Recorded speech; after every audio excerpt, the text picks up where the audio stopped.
Buenos días a todos. Los invitamos a pasar a tomar asiento. Vamos a dar inicio a la sesión del segundo foro conjunto que le hemos denominado en esta ENUAN. Vamos a tener la presentación de 4 invitados, uno de cada sociedad matemática que hay en el país. Y comenzamos con la presentación de la doctora Nancy Arratia, que es la ponencia representante de la Sociedad Matemática Mexicana. Brevemente voy a leer un poco la semblanza de la doctora. Nancy Maribel Arratia Martínez es doctora en Ingeniería de Sistemas por la Universidad Autónoma de Nuevo León y doctora en Economía y Empresa por la Universidad de Málaga, España. Es maestra en Ciencias en Ingeniería, con especialidad en Ingeniería de Sistema y licenciada en Matemáticas por la Universidad Autónoma de Nuevo León.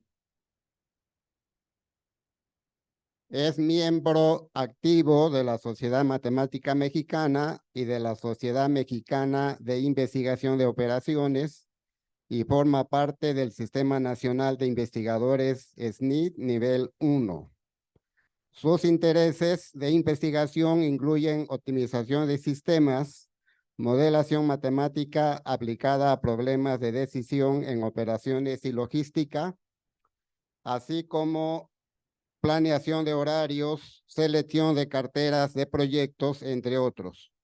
También se incluye en sus intereses de investigación la modelación de incertidumbre mediante teoría difusa. Damos la más cordial bienvenida a la doctora Nancy y pues el espacio es todo suya.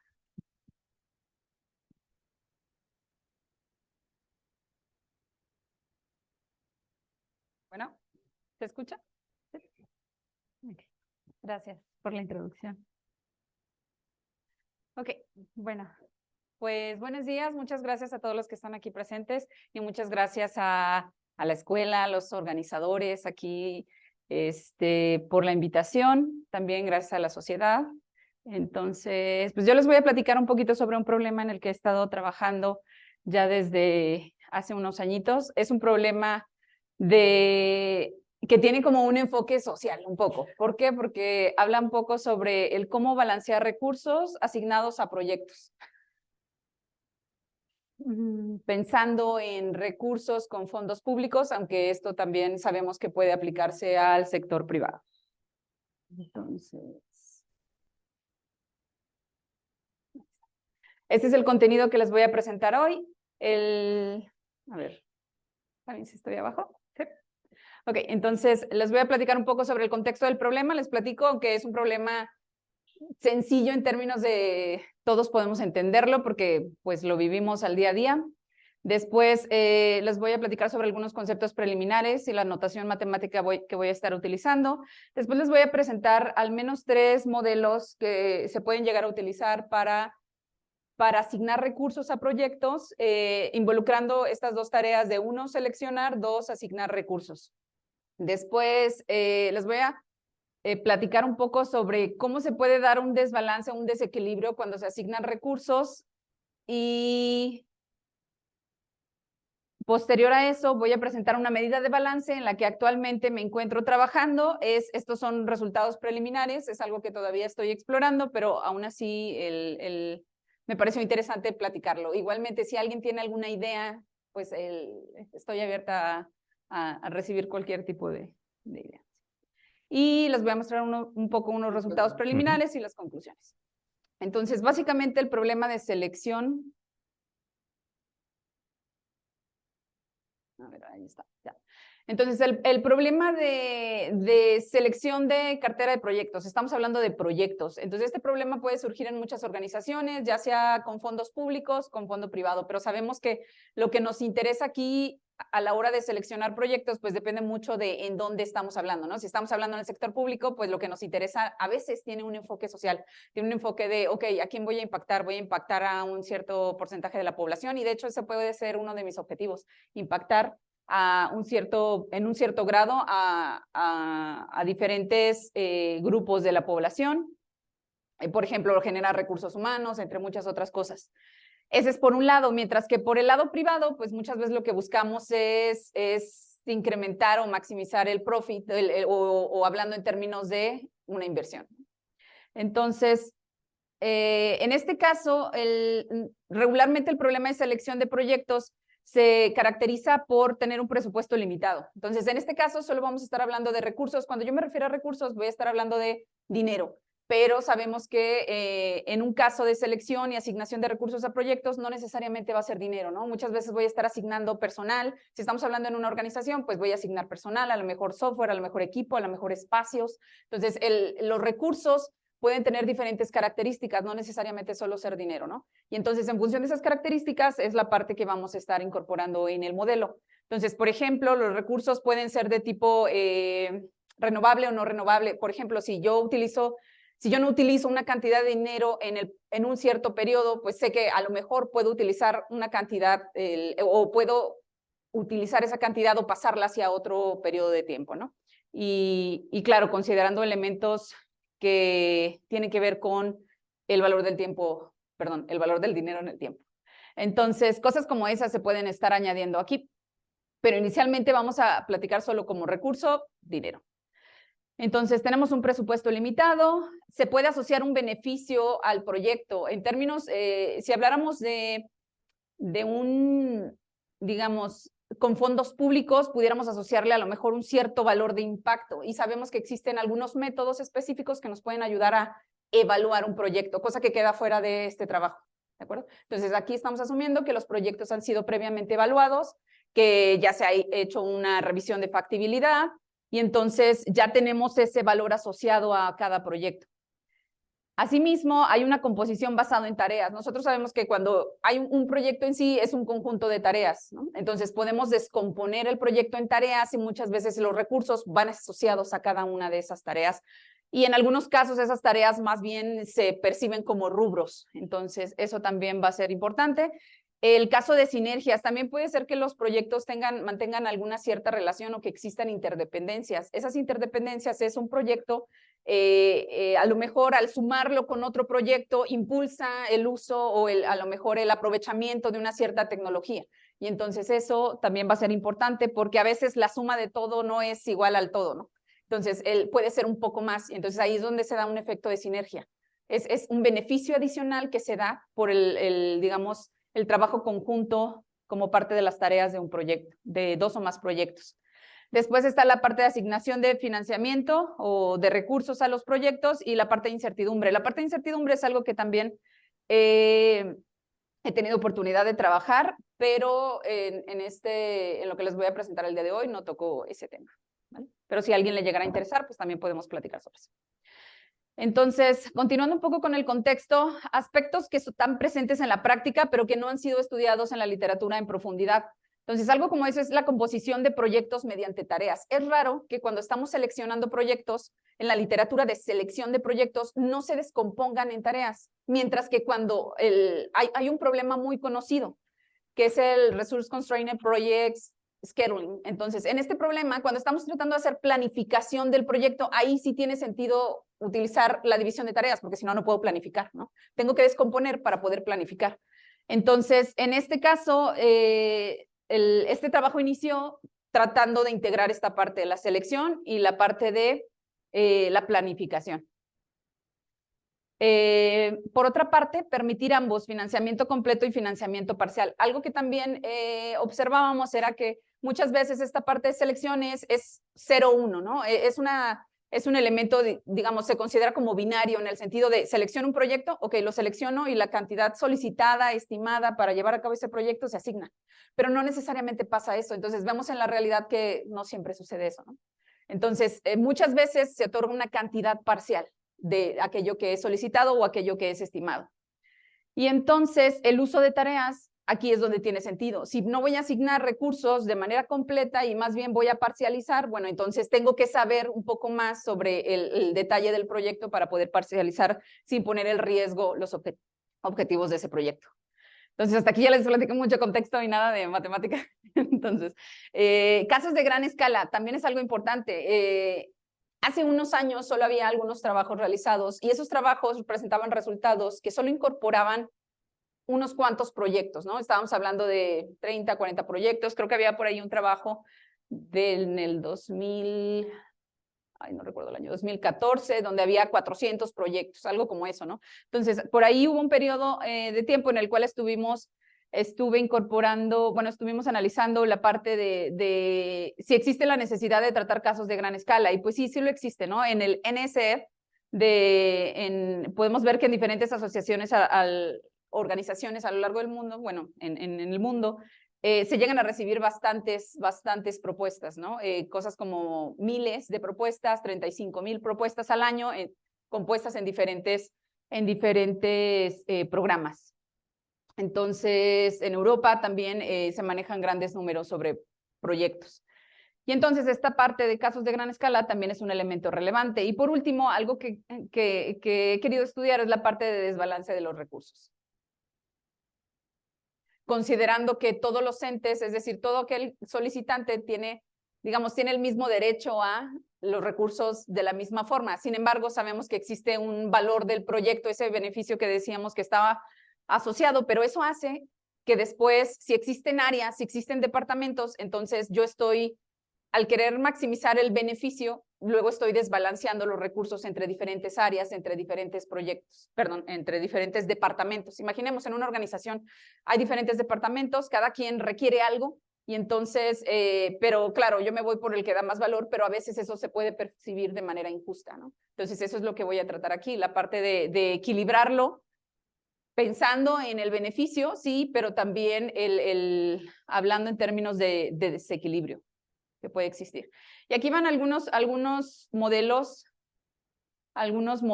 que son bastante robustos respecto a los elementos que incorporan y que han podido lidiar con algunas características del problema. En el primero, por ejemplo, en este trabajo de Litvinenko del 2011, ellos proponen un modelo en el cual cosas importantes es que ellos sí añaden la parte de asignación parcial de recursos. Entonces, y eso era un poco, para ese entonces, era un poco nuevo. Entonces, después nos vamos a la medida de impacto. Ellos proponen una medida de impacto de la cual voy a partir yo, en la cual utilizan un enunciado FUSI, un enunciado difuso, en el cual intentan medir la proporción en la que, o la fracción en la que un proyecto es suficientemente financiado. Y entonces cuantificar eso para también tomarlo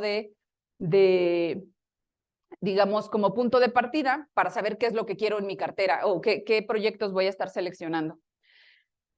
Aquí hay otro trabajo en donde viene la parte de, en el primero sí se incluye asignación parcial, en los demás se incluye, hasta aquí, en estos que están por acá, se incluye asignación solo a nivel proyecto y además una asignación que es total, es decir, lo selecciono o no lo selecciono y ya está. Entonces, otras cosas que se ha podido añadir, pues es la parte de planificación, se consideran múltiples objetivos asociados a diferentes criterios, y en algunos casos, por ejemplo, en Stumer y Heidenberger del 2003 y en Carazo y Pérez del 2015, ellos trabajan con múltiples objetivos, pero crean una función en la que suman el beneficio individual de los proyectos y después más adicionalmente el beneficio de proyectos que se dan por interdependencias que hay entre ellos. Perdón, sí, la suma de los beneficios adicionales por las dependencias que al final generan sinergias. Entonces me voy a adelantar un poco. Conceptos preliminares. Entonces, para este problema, pues realmente consideramos un conjunto P. Ese conjunto es un conjunto de proyectos. Después tenemos un conjunto T sub J, que realmente es el conjunto de tareas asociadas a un cierto proyecto J. Voy a hablar de un proyecto refiriéndome como PJ o J. Entonces, conjunto de proyectos, las tareas de ese proyecto. Si un proyecto es seleccionado, entonces, como estamos permitiendo la asignación parcial, entonces esa cantidad que le asigno a este proyecto se va a denotar como R asterisco sub J. Y entonces ese tiene que estar entre la cantidad mínima y entre la cantidad máxima. Entonces, en este caso, la cantidad máxima regularmente es aquel monto solicitado o estimado designado para ese proyecto. Sin embargo, después de la etapa de revisión, se considera que este valor puede llegar a bajar, ¿no? Que es lo que sucede muchas veces en convocatorias, en donde se somete un proyecto, se pide una cantidad de recursos y muchas veces esa cantidad de recursos no es la asignada, es una cantidad parcial. Entonces, lo que se asigne tiene que estar entre ese valor mínimo y ese valor máximo que vamos a tener de referencia.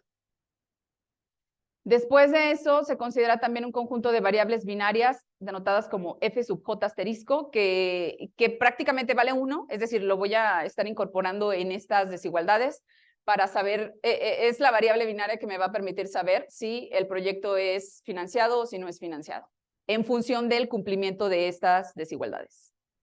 Entonces, si se satisface esto, si le asigno esos recursos, entonces este f sub j asterisco va a ser 1. Después de eso, iniciando con el modelo que está a nivel proyecto. Aquí estoy tratando solo a nivel proyecto, no considero tareas. Entonces, a nivel proyecto, yo voy a tener también que satisfacer un conjunto de restricciones basados en presupuesto. Entonces, yo voy a tener un presupuesto disponible, en este caso denotado como B, y entonces todo aquello que yo le asigne, que es la suma de lo asignado a todos los proyectos, pues va a tener que ser como mucho esa cantidad B. Posterior a eso se consideran áreas, que es el primer elemento que me permite balancear una cartera, asociar los recursos a áreas. Entonces, considero que cada proyecto pertenece a una única área. Pueden ser áreas del conocimiento, pueden ser departamentos, pueden ser objetivos estratégicos, pueden ser alguna otra cosa. Entonces, esas áreas también tienen rangos admisibles. Lo que sea que yo les voy a dar a los proyectos de una cierta área, tienen que estar entre ese mínimo y ese máximo determinado para una cierta área sub K. Y por último, la cartera final debe satisfacer pues esa restricción de tengo que cumplir, no exceder mi presupuesto, no exceder, y cumplir las desigualdades para cada área y cumplir además aquello destinado para cada proyecto. Es decir, tengo que mantener estas desigualdades y el complemento de estas desigualdades. Y entonces iniciamos con un modelo que hasta ahora lo que hace es seleccionar proyectos y decirme cuánto dinero les tengo que asignar, basado en un balanceo a través de áreas y en el cumplimiento de recursos mínimos máximos para cada uno de los proyectos. Además, aquí lo que mencionaba, aquí se propone una medida difusa, bueno, que permite medir o cuantificar el enunciado difuso de en qué medida un proyecto es suficientemente financiado. Entonces, esta medida es una función de alguna forma lineal, que lo que hace es, si yo asigno la cantidad máxima de recursos a ese proyecto, esto que está adentro va a valer 1. Entonces, si yo asigno la cantidad máxima de ese proyecto, esto de adentro vale 1. Y entonces este sería el valor del proyecto. Y entonces estoy maximizando, digamos, el valor total de la cartera en términos de impacto o de algún criterio en específico. Y si se le asigna la cantidad mínima, entonces a esa cantidad mínima le asocio un valor que no lo puse por aquí, pero sería un valor distinto. Es decir, yo tengo que decir cuál es el valor mínimo, el valor mínimo permitido o el índice mínimo si al proyecto le asigno la cantidad mínima de recursos. ¿De acuerdo? Y entonces esta función de alguna forma me ayuda ya a cuantificar, asociar, ya no solo decir se selecciona este proyecto, no, pero también el valor del proyecto está asociado también a los recursos, ¿no? Porque no es solo quitar por quitar. Cada peso, digamos, que le quitemos al proyecto va a tener un impacto en el valor de ese proyecto. Ese es el supuesto del cual estamos partiendo. Ahora, ¿qué pasa si quiero asignar recursos a tareas? Si quiero asignar recursos a tareas, pues entonces ahí tengo que considerar este elemento. Considero la contribución individual de una tarea al impacto o al valor del proyecto. Por ejemplo, un proyecto tiene 5 tareas. Entonces, esas 5 tareas tienen un efecto, digamos, una contribución individual. Esa contribución individual la reflejamos a través de un índice que está en una escala de 0 a 1, tal que la suma de los índices para todas las tareas es 1. ¿Vale? Entonces, de manera que yo pueda, en este caso, parcializar el valor del proyecto. Algo que tenía aquí, como esto va a valer 0 y 1, pero está a nivel de proyecto. Entonces, ahora no me voy a fijar en la suficiencia de recursos a un proyecto, sino me voy a enfocar en la suficiencia de recursos hacia tareas. Y después lo subo hacia proyectos.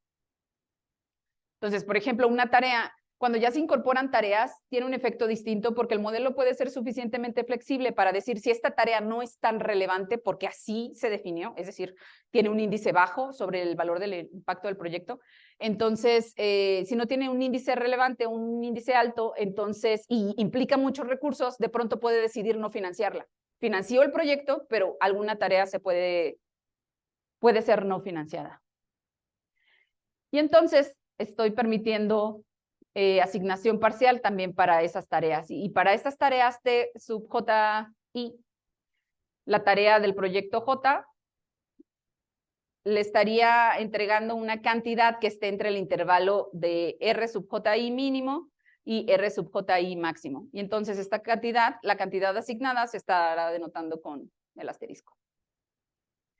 Entonces, aquí también tengo variables binarias que son para reflejar, ya no solo me interesa si un proyecto es financiado o no, también me interesa saber si una tarea es financiada o no, porque de nuevo lo estoy descomponiendo también a nivel de tareas. Después de eso, como estamos ahora incorporando la parte de recursos a tareas, pues también tengo que extender esta medida difusa para cuantificar en qué medida algo está siendo suficientemente financiado y lo extendemos a nivel de tareas. Ya no solo va a ser en términos de proyectos, sino también a nivel de tarea. Y también existe por ahí una función que de nuevo lo que mide es en qué grado una tarea está siendo financiada. Va a valer 1 si le estoy asignando a esa tarea la cantidad máxima de recursos y va a tener un valor distinto de 1 en función de la fracción de recursos que se le asignan y que estén dentro de la cantidad mínima y máxima que tenemos de referencia para esa tarea. Con esto nosotros tendríamos medido, digamos, el grado en el que una tarea es financiada y tendríamos el valor en el cual está aportando al valor del proyecto.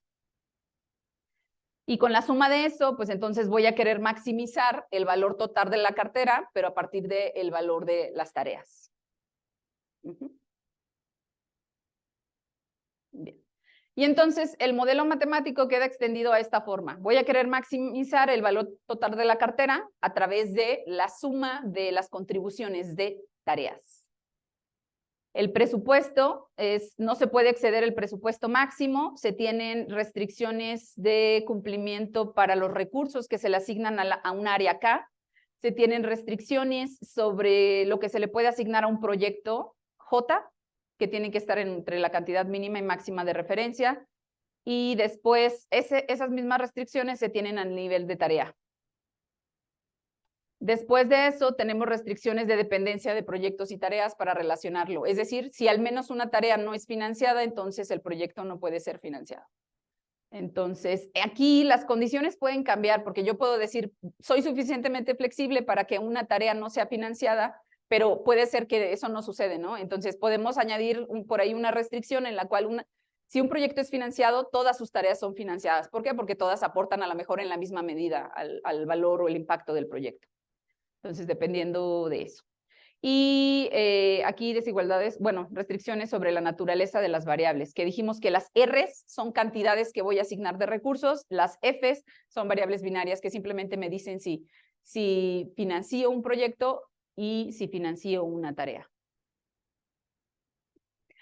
Y hasta aquí, entonces ya tenemos asignación parcial a proyectos, asignación parcial a tareas y viene la parte de sinergias. Entonces, ahora voy a añadir esta parte de sinergias. Las sinergias también generan un impacto tanto en el valor de la cartera, porque pueden incrementarlo. Si hay al menos un grupo de proyectos que pueden generar un valor de sinergia y por ende la suma del todo es un poco más, entonces con este valor adicional. Y también pueden tener un efecto en restricciones que tienen que ver con el consumo de recursos. Por ejemplo, puede ser que dos proyectos mantienen una relación de tal forma que si esos dos proyectos se financian de manera conjunta, entonces hay a lo mejor disminución en el consumo de recursos. ¿Por qué? Porque a lo mejor comparten un software, porque a lo mejor comparten un laboratorio, porque a lo mejor hay algo que impacta y entonces eso está haciendo que se resten recursos o que se sumen recursos. Por ejemplo, si ambos van a utilizar algún laboratorio, pues a lo mejor se requiere alguien que administre ese laboratorio y entonces ahí se pueden dar también, digamos, sinergias negativas en el sentido que en lugar de beneficiar, perjudican al consumo de recursos. Y entonces esas sinergias se definen como S, que en realidad, bueno, es un conjunto S, y cada sinergia S sub L, la sinergia se denota como, en este caso, la voy a distinguir a través del subíndice L, y realmente lo que va a representar va a ser un conjunto de tareas. Ese conjunto de tareas, y voy a siempre hablar en términos de la sinergia se activa o no se activa. Y se va a activar, esa sinergia va a tener un efecto, ya sea sobre el impacto o sobre los recursos, siempre y cuando la cantidad de tareas, de proyectos, esté entre una cantidad mínima y una cantidad máxima. Por ejemplo, en esa sinergia pueden participar 10 tareas de proyectos. Entonces, pero solo se requiere que 5 de ellas estén financiadas para que se dé ese efecto. Y entonces, en función de eso, es como voy a determinar si una sinergia se está activando o no en la cartera. Y por ende, estaría sumando su contribución adicional. Es un efecto aditivo esta parte de la sinergia, positivo en caso de incremento y negativo en caso de decremento. Y entonces el modelo cambia un poco y queda algo como esto, ¿no? Aquí me parece que les quedé de ver la parte de las sinergias. Es decir, esta es la suma de la contribución individual de las tareas, de cómo el valor de las tareas y por ende el valor de los proyectos, pero es contribución individual. A esto se sumaría la parte de las sinergias. Cada sinergia tiene un valor específico. Entonces sería aquí más ese V sub L multiplicado por si se asigna, perdón, si se activa o no esa sinergia. Algo que vemos aquí, ¿no? En los recursos. Los recursos, la suma de un grupo, para un grupo de tareas, si ese grupo de tareas forma parte de una sinergia y esa sinergia está activa, entonces lo que yo invertía en esas tareas ya no es como mucho la cantidad máxima asociada a esas tareas, sino que además hay un complemento. ¿Por qué? Porque de nuevo, se dio un incremento en el consumo de recursos o se dio un decremento en el consumo de recursos. Bueno, algo como esto también tendríamos en la función objetivo, solo que estaría siendo una suma sobre las Ls, que son sobre las sinergias que impactan a la medida de valor de la cartera. Y entonces aquí ya tenemos esto, restricciones de no exceder presupuesto disponible, cumplir los límites para asignar recursos a proyectos, para asignar recursos a tareas, después de eso sobre la activación de sinergias y sobre el efecto de sinergias. Y otros elementos que se pueden trabajar aquí, pues es el que ya no lo incluí porque el modelo se hacía un poco más extenso, es la planificación a lo largo de un horizonte temporal. Entonces ahí tendríamos la suma de selecciono proyectos, asigno recursos y además planifico. Es decir, decido cuándo un proyecto se lleva a cabo, cada una de sus etapas y además en qué momento voy a estar, digamos, asignando los recursos. Y también el presupuesto ya no solo es sobre, digamos, de forma estática, sino que además tendría recursos en cada uno de los periodos. Entonces, todo esto es lo que se decide. También cuando hay planeación, pues entra la parte de reglas de precedencia. Entonces, ya los proyectos, tanto proyectos como tareas, pueden tener reglas de precedencia o, digamos, restricciones de precedencia. De algo tiene que seguir antes que se culmine alguna otra cosa. Y la activación de sinergias ya no se hace de manera de nuevo estática, sino que también se puede pasar a través de periodos. Esto y a la vez con múltiples recursos, que eso también es algo que ya he tenido oportunidad de trabajar, pero de nuevo no lo incorporo aquí porque no me da el tiempo, no nos da después el tiempo. Entonces, espero que me indiquen cuando tenga 5 minutos para saber más o menos. Sí, gracias. Ok, entonces, en cuanto al desbalance, ahora, el desbalance o desequilibrio. Entonces, ahí el mostrarles un poco, digamos que el desbalance es algo natural cuando hablamos de proyectos. ¿Por qué? Porque cada propuesta es un elemento totalmente individual, entonces, cada uno está sujeto a un presupuesto. Entonces, sabemos que de manera natural, si yo tengo en este caso 32 proyectos, aquí debería de ser 8 áreas, 32 proyectos distribuidos en 8 áreas, pues entonces, ¿qué puede pasar? Pues puede pasar que en este caso se selecciona una cartera con estos proyectos y cada uno se le está asignando una cantidad específica de dinero, que es lo que tenemos sobre el eje Y, que sería el financiamiento o el dinero asignado. Entonces, de manera natural esto se va a dar. No podemos evitarlo porque cada propuesta es única y es diferente. Entonces, ahí no va el balanceo. El balanceo se refleja cuando permito la asignación parcial. Y entonces voy a tener algo como a este proyecto le puedo asignar como máximo esta cantidad y como mínimo esta cantidad. Y entonces tengo un gap, tengo por ahí un espacio en el cual yo puedo decidir. Y ese espacio se puede reflejar en una escala de 0 a 1. Y entonces ahí es donde veo ok, hay algunos proyectos a los que les asignas el 100% de todo lo que solicitan, mientras que hay otros a los que le asignaste el mínimo, ¿no? Entonces, en ese sentido, se pudiera incorporar esta parte del desequilibrio, pero no solo ahí, también puede ser respecto a las áreas. Respecto a las áreas, si tengo un grupo de proyectos que se distribuyen en distintas áreas, departamentos, y les estoy asignando dinero, de nuevo, se puede percibir por esos departamentos también que puede llegar a haber algún desequilibrio. Entonces, aquí, esto está en términos no de proyectos, sino en términos de áreas. Entonces, a los proyectos del área 1 se les está asignando esta cantidad, esta otra cantidad, y así respectivamente. Entonces, ahí también hay un desequilibrio, perdón. Pero principalmente el objetivo de iniciar esto, midiendo el desequilibrio y tratar de equilibrarlo, está también pensado en que después poder trabajarlo, esta parte de justicia, de lo que es justo, del reparto equitativo, tiene que ver un poco con asignarlo, pero no solo con dinero, sino con aquello que es no divisible. Por ejemplo, equipo, por ejemplo, personas, y entonces, ¿cómo hago un reparto justo entre, bueno, con ese tipo de recursos? Y entonces, eso es lo que se está buscando hacer en este trabajo, que de nuevo todavía está en proceso, pero este es, digamos, una parte preliminar. Después de eso, entonces tenemos, ¿qué fue lo que se hizo primero para observar el comportamiento de las cosas? Entonces, si yo asigno recursos considerando los modelos previos, entonces pues va a pasar el desequilibrio, siempre se va a dar. ¿Por qué? Porque lo que va a buscar es maximizar el valor de la cartera, sin pensar en cómo se le asignan las cosas, ¿no? Aunque sí estamos ligando de alguna forma los recursos asignados con el valor del proyecto, a través de esta función difusa y extendida a tareas.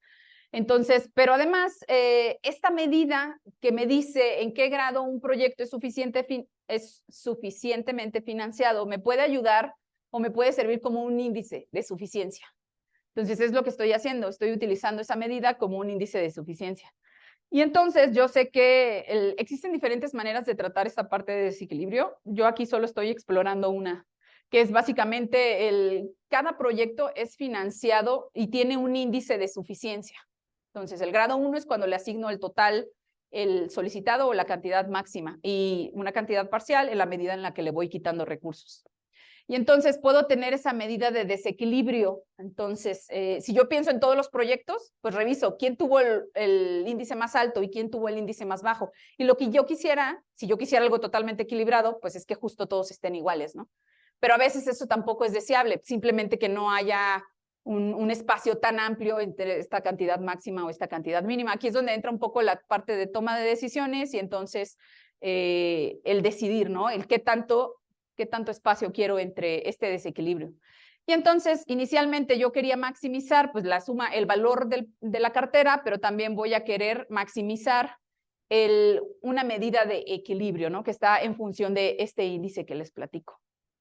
Entonces, me voy a pasar. Y entonces, voy a estar considerando estas dos cosas. Maximizo el valor del proyecto y maximizo una medida de equilibrio. Y entonces, con esas dos, bueno, pues entonces ya estamos en un modelo que solo contempla dos objetivos hasta aquí. Digo que solo contempla dos, pero quisiéramos ser capaces de más. ¿Por qué? Porque inicialmente este problema fue tratado para tener más, es decir, considerar diferentes criterios y evaluar una cartera de proyectos a lo largo de diferentes criterios. Pero hasta aquí lo simplifiqué en términos de un valor de impacto para ir añadiendo esta parte de equilibrio, ¿vale? Pero en el pasado hemos estado trabajando con la parte de multiobjetivo sin este elemento de equilibrio. Entonces, pues si tenemos un caso multiobjetivo, sabemos que tengo diferentes criterios y entonces esos criterios se pueden contraponer, ¿no? Ya no estoy buscando una solución óptima, no, estoy buscando un frente de Pareto de soluciones o una aproximación a ese frente de Pareto, y entonces lo que quiero después de eso, pues ya entrarán temas basado en preferencias, entonces cuál de esas carteras será mejor en términos de lo que buscan los tomadores de decisiones. Y entonces eso es lo que tenemos. En este caso se contemplan de nuevo únicamente dos objetivos, el valor del proyecto y el equilibrio. Pero de nuevo, se pueden sumar en función de los diferentes criterios que se tengan para incrementar o para valorar una cartera de proyectos. Entonces, en este caso, empezamos a trabajar con un enfoque basado en un algoritmo que se llama SAUMECON. El algoritmo SAUMECON está basado en otro algoritmo que se llama AUMECON, a su vez, y que también está a su vez basado en el Epsilon Constraint, que básicamente es, si tienes un conjunto de objetivos, entonces lo que puedes hacer es ir, digamos, enfocarte en algún objetivo y los otros irlos restringiendo uno a la vez, y entonces encontrar un conjunto de soluciones, de nuevo, que me ayuden a encontrar o aproximar ese frente de Pareto. Entonces, en este algoritmo de ese AUMECON, que es de Zhang y Riemann del 2014, ellos lo que hacen es, primero, inician con valores pesimistas, es decir, si yo pienso en dos objetivos y pienso en el espacio de criterios, en el espacio, sí, como tal de criterios, entonces yo estoy maximizando por un lado el valor de la cartera y por otro lado estoy maximizando el equilibrio. Entonces, lo primero que voy a hacer es buscar el punto ideal. Pensando en mis dos objetivos, el punto ideal estaría dado por aquella cantidad máxima que puedo tener de impacto y por esa cantidad máxima que puedo tener de equilibrio. Una vez que lo tengo, pues ya tengo, digamos, el punto ideal y yo sé que de ahí no voy a bajar, perdón, no tengo una imagen para representar eso, pero es algo así. Bueno, creo que les puedo mostrar. Básicamente lo que hace esto, para un objetivo, este es el espacio de criterios, sobre el eje X está la medida de impacto y sobre el eje Y está la medida de equilibrio. Entonces, lo primero que hago es calcular el valor máximo, o sea, maximizar individualmente el impacto, maximizar individualmente el equilibrio y con eso ya tengo digamos, ya estoy delimitando mi espacio de criterios. Después de eso, después de eso, maximizo la cantidad, el equilibrio, la medida de equilibrio restringida al valor de impacto que ya había obtenido. Y entonces con eso estoy obteniendo la cota, digamos, inferior. Una vez que tengo eso, yo puedo definir un paso, es decir, para poder explorar el espacio y en función de eso ir determinando las desigualdades que voy a añadir a mi subproblema, digamos, y entonces ir generando ese conjunto de soluciones que aproximan mi frontera de Pareto. Entonces, cada puntito aquí es una cartera que tiene un cierto valor de impacto sobre el eje X y un valor de equilibrio sobre el eje Y. Y entonces aquí entra la parte de voy a tomar decisiones. Ok, entonces, ¿hacia dónde me inclino más? Y sabemos que existen también técnicas que me pueden ayudar a clarificar qué es lo que se está buscando por parte, ya al obtener una aproximación a mi frontera de Pareto.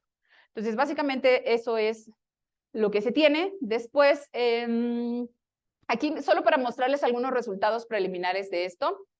Se han trabajado, creo que no lo mencioné, pero yo les mostré 3 modelos. Uno era selecciono proyectos y asigno recursos a proyectos. Otro es incorporo tareas y el otro es incorporo tareas y sinergias. Y dijimos que después de eso, pues también está la parte de planificación. Entonces, esa parte también está trabajada. Entonces, aquí lo que les estoy mostrando es un conjunto de casos que tienen 128 proyectos, 16 tareas, 4 áreas y 5 sinergias. Estos casos fueron resueltos únicamente maximizando el impacto. Y entonces aquí tenemos los 15 casos, el número de proyectos que se selecciona, el índice medio, pensando en el índice de equilibrio, el índice promedio. ¿Por qué? Porque el caso 1 consiste de 43 proyectos y hay un índice asociado a cada proyecto respecto a la asignación de recursos que se le está haciendo. Y entonces aquí estamos, aquí tendríamos el índice promedio, el índice mínimo y el índice máximo. Y aquí el tiempo, solo para mostrarles que para 128 proyectos, pues es relativamente, bueno, se utiliza muy poco el consumo de, digamos, máquina, pues no es muy grande. Se puede resolver bastante rápido. Entonces, hasta aquí solo con un objetivo. Cuando empezamos a añadir ya objetivos, pues sabemos que la cosa se complica, ¿no? ¿Por qué? Porque ya no estoy generando una solución, sino estoy generando una aproximación, en este caso, a mi frontera.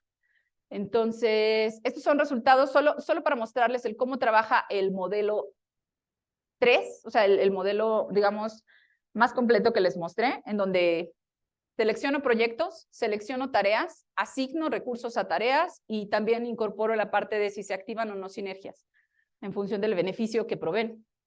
Y entonces vemos que es bastante rápido, pero que sin una medida de equilibrio, pues entonces aquí es donde tengo ese espacio, ¿no? Para el primer caso, el proyecto que obtuvo el índice de equilibrio más alto es de 0.95, el otro, el índice mínimo es 0.23. Entonces, esa es la distancia que yo quiero reducir. Reducir hasta un cierto grado, ¿no? O explorarla en términos de poder aproximar mi frontera para después poder analizar qué es lo que quiero. Entonces, después, ahora un caso de 32 proyectos. Ay.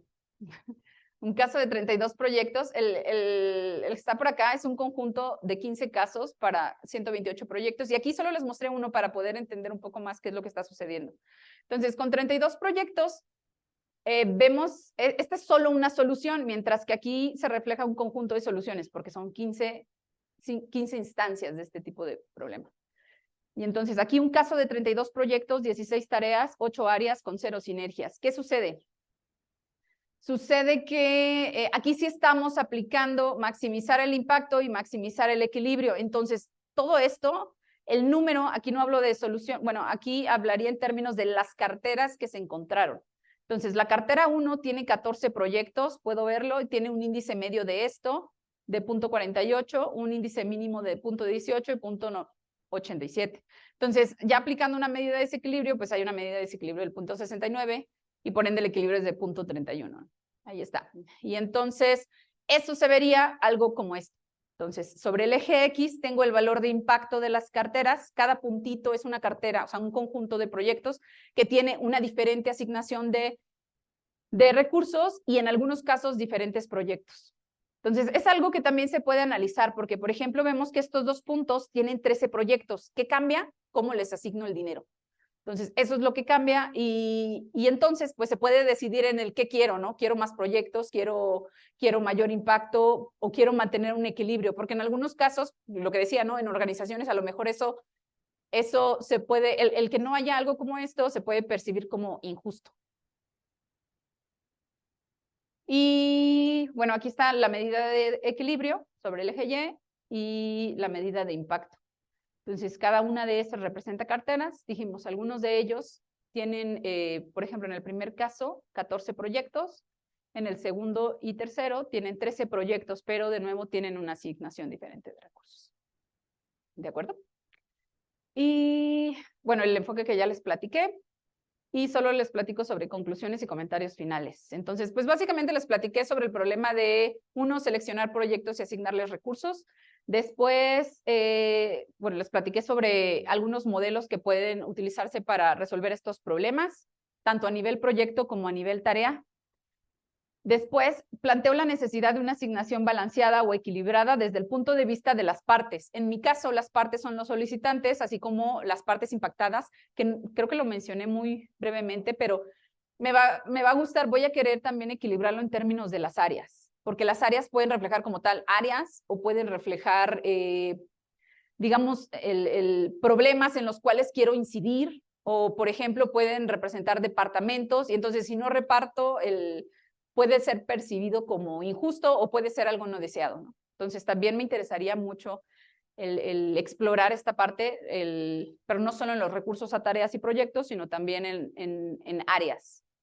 Después se implementa un procedimiento para resolver el problema que está basado al final en el algoritmo de Saume-Kohn, que está también basado en el Epsilon Constraint, para poder aproximar a la frontera de Pareto. Después, entre conclusiones, pues es la asignación de recursos puede ser no justa, ¿no? Por no decir injusta. Puede ser injusta siempre y cuando no se añada algún criterio que permita nivelar esto, ¿no? Después, el índice de asignación puede ayudar a balancear la asignación de recursos, buscando, pues, como tal, el reparto justo. Y por último, se busca extender esto. Entonces, algo que a mí me gustaría, la verdad es algo que empecé a trabajar hace poco. Entonces, he trabajado más la parte de incertidumbre, me parece, utilizando también cosas que tengan que ver con elementos difusos de teoría difusa, donde más bien se modela la parte de imprecisión en la información, ¿no? Porque cuando estamos estimando a lo mejor los recursos asociados a un proyecto, pues realmente ahí puede haber imprecisión. Y también, por ejemplo, de la incertidumbre derivada del no tener el presupuesto exacto que se tendría en algún momento del tiempo, entre otras cosas. Y por último, se busca, bueno, lo que les decía, se busca extenderlo a recursos de tipo no divisible y no renovables a través de periodos, como lo que decíamos, personas, a lo mejor software, laboratorios, algún otro tipo de recurso. Y esto sería todo. Por ahí está la bibliografía. Y bueno, antes de las preguntas, de nuevo agradecer a la sociedad, también a la escuela y a todos los organizadores. Gracias.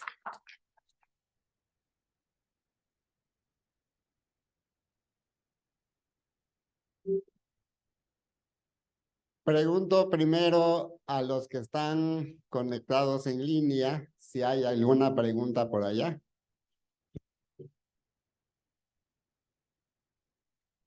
Ok, entonces, preguntas para los que están en la sala.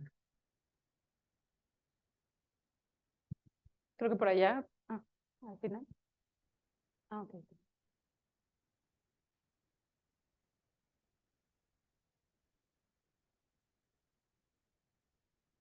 Hola, buenos días. Buenos días. Muy interesante tu presentación. Solo tengo una pregunta, porque dijiste que podrías dejar sin financiar ciertas partes del proyecto.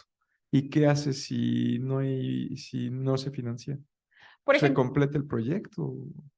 no, sí, está pensado para que nosotros podamos descomponer el proyecto, pero se pueden dar los dos casos en función de la necesidad que haya, ¿no? Es decir, hay proyectos para los cuales las tareas son, digamos, mandatorias y entonces no las podemos remover, pero hay algunos casos en los que si queremos ser flexibles, entonces imagina que hay alguna tarea, no sé, imagina que hay o un rubro, no sé, pronto viajes a algún lado o adquirir algo. Y entonces eso tiene un bajo impacto en el proyecto porque yo lo estoy cuantificando. Digo qué tan importante es para el impacto del proyecto y qué recursos requiere.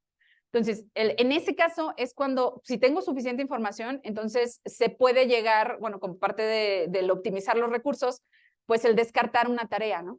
Pero se asume que esa tarea puede ser removida y si no, pues entonces eso se tiene que sumar al modelo. Es como una decisión de asignación a una tarea no prioritaria. ¿O no? Exacto. Okay. Gracias. Estaba pensando en proyectos de investigación. Tipo así, o tipo UNAM, ¿sí? Donde uno de los objetivos que tiene el CONACYT es maximizar el número de proyectos que se financian, ¿sí? Y uno de los principales dificultades es asignar cuál es el impacto científico de cada proyecto. Sí, que normalmente el primer paso que se hace los ranquean o los ordenan de acuerdo a cierta prioridad y después tratan de maximizar el número de proyectos que les pueden financiar. Sí, normalmente lo hacen, es como dices, esta tarea tú me estás pidiendo que mantén un estudiante, ¿sí? Te lo voy a cortar a ver tú qué dices. Sí, ese tipo de cosas. O sea, no sé si has pensado en ese tipo de proyectos, porque creo que lo que no estás pensando en proyectos de una empresa, ¿sí? Donde la empresa, las diferentes partes tienen, sí, bueno, yo quiero hacer esto y el objetivo normalmente de una empresa es aumentar el beneficio para la empresa, ¿no? Sí, exactamente. En un inicio esto nació pensando en ese tipo de proyectos y a lo mejor aquí no lo platiqué mucho, pero sí hay por ahí un par de resultados sobre recursos, es decir, fondos públicos, pero para investigación y desarrollo. Entonces sí, está pensado mucho en eso y la parte de proyectos, tampoco lo refleje aquí, pero lo que decía, ¿no? Al inicio se trabajó multiobjetivo y uno de los objetivos era esto, incrementar, claro, el valor de la cartera, pero también el número de proyectos. Entonces ahí era donde entraba la parte multiobjetivo de, ok, si considero estos criterios y luego si considero que quiero maximizar los proyectos, pues ahí ya obteníamos nuestro conjunto de soluciones. Sí, pero sí hemos explorado por ahí y también en algún punto quisimos, bueno, en algún momento de la investigación sí se buscó información, pero creo que con la administración pasada, ya con esta no. Pero eso es algo que también queremos explorar. La parte, por ejemplo, existen fondos en otros países, digamos, por ejemplo, en Estados Unidos, el NSF, sabemos que ahí sí reportan, pidió esta cantidad y se le asignó esta otra. Y ahí es donde tenemos como un reflejo del espacio que hay, ¿no? Que a veces es lo que, bueno, no se reporta, digamos, a veces abiertamente. Por acá no. Por ejemplo, se llega a reportar bueno, en algunos casos sí, se reporta lo que se solicita y además lo que se le asigna, ¿no? Pero ese valor el valor, Por ejemplo, en estos fondos que hemos visto, pero en otros países, sí se reporta inclusive el valor del proyecto. Entonces, eso es algo como que nos interesaría estudiar porque, de nuevo, no es una tarea fácil valorar un proyecto en términos de áreas del conocimiento, en términos del impacto a una población o de términos de la incidencia hacia resolver problemas. Cosas de esas no son sencillas, pero regularmente se pueden incorporar elementos de, pues, multicriterio, ¿no? Por ejemplo, AHP, cosas que me pueden ayudar con múltiples criterios a valorar o a indicar un índice para cada uno de los proyectos. Y que ya sea de entrada a lo que estamos haciendo. Sí. Gracias.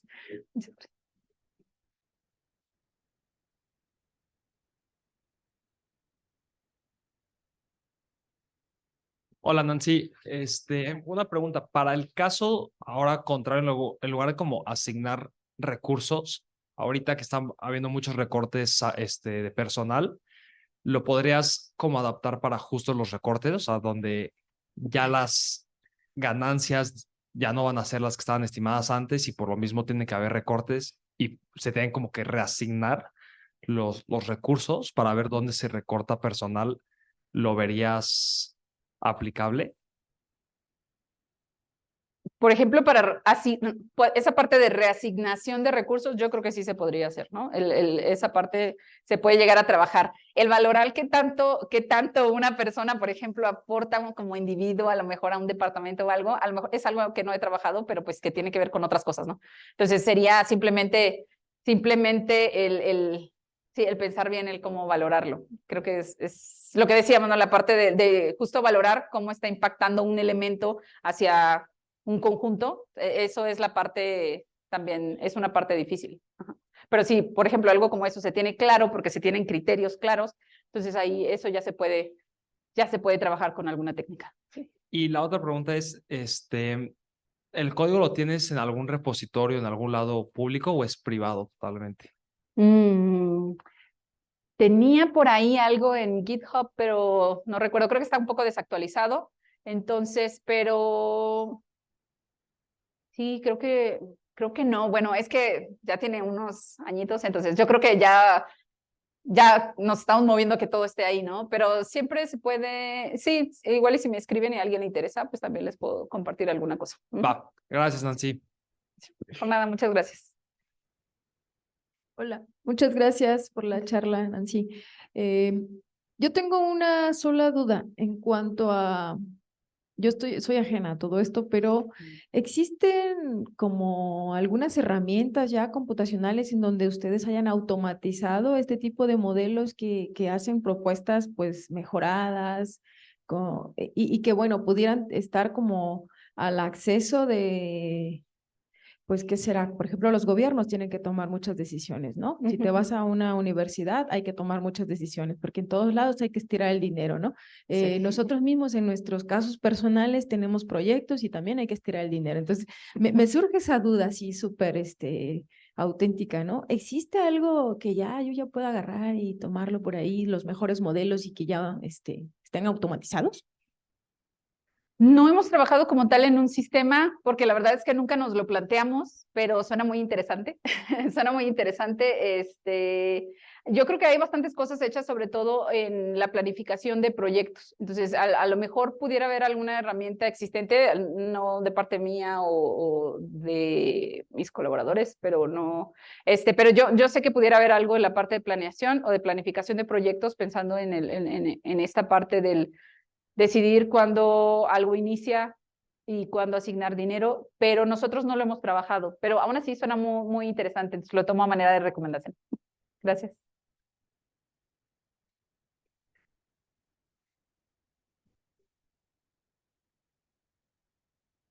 Tu modelo es un modelo de programación lineal entera, ¿no? Lineal entero mixto. O mixta o lo que sea, ¿no? Sí. Y digamos, exploraron alguna manera de explotar la dualidad de programación. O sea, ya sé que en programación entera no hay dualidad, pero si fuera puramente de programación lineal, los multiplicadores, las variables del dual, como que te darían una idea, Sí. ¿no? Lo que se llama los los precios sombra en economía Ajá. de lo que estás dejando de financiar, ¿no? Ujú. Sí, o sea, es como una medida pero no sé si eso lo han explorado.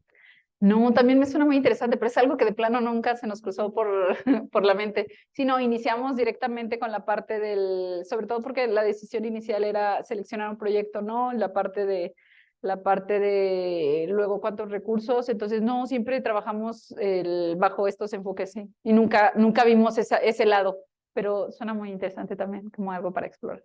Muchas gracias. Sí. Ujú. Hay tiempo para una pregunta más, si alguien se anima.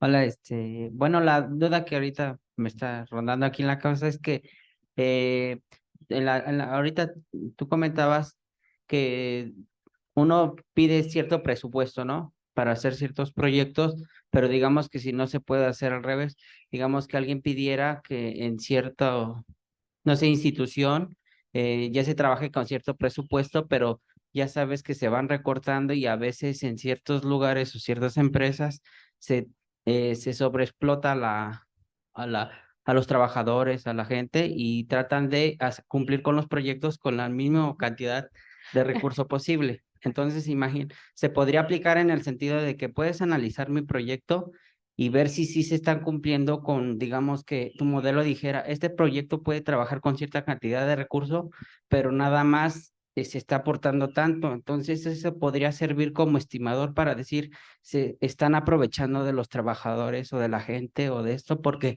¿cómo puede ser posible que se esté con el proyecto, pero nada más se esté inyectando tanto dinero o capital, lo que sea, si pudiera ser en ese sentido que sirva como parámetro, digamos que hacerlo al revés. Mi proyecto consiste de esto y de esto y esto. Y entonces salen los cálculos y decir, pero nada más nos están dando esto. Entonces ahí podría servir en ese sentido. También suena muy interesante, me estoy llevando un montón de ideas de aquí. Entonces, lo que pasa es que cuando empezaste la pregunta me sonó algo de revisar que sea robusto en términos del peor de los casos, ¿no? Entonces sería bonito ver, o sea, el peor de los casos, que hay recorte de presupuesto y entonces, ¿qué hago con eso, no?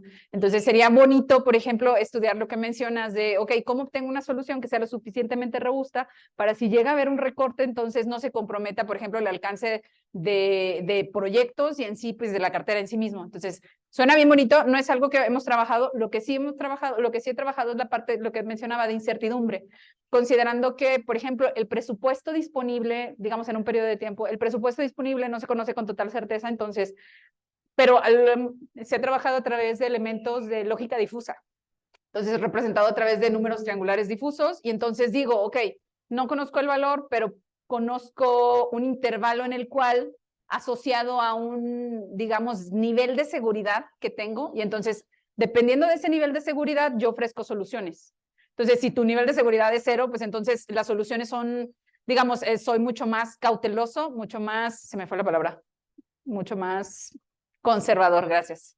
Sí, exactamente, soy mucho más conservador. Entonces, eso sí es algo que, sobre todo porque si vieron ahorita, era una frontera. Entonces, pues, bueno, en el caso de dos objetivos, tengo una frontera linda en el espacio de criterios de dos dimensiones, ¿no?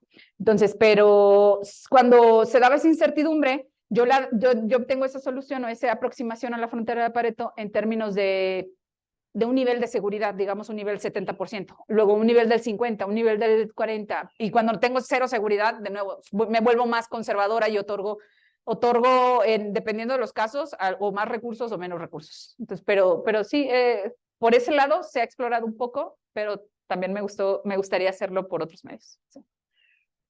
Muchas gracias. Bien, pues muchísimas gracias, Nancy. Un aplauso de nuevo para Nancy. Gracias. Gracias. Sigue prendido.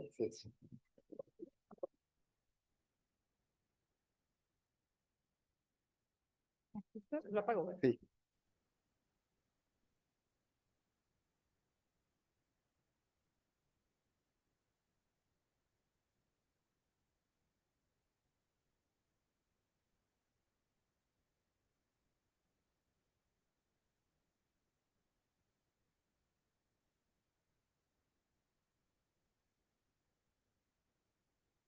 Bien, pues ya estamos listos para la siguiente plática, que va a ser remota.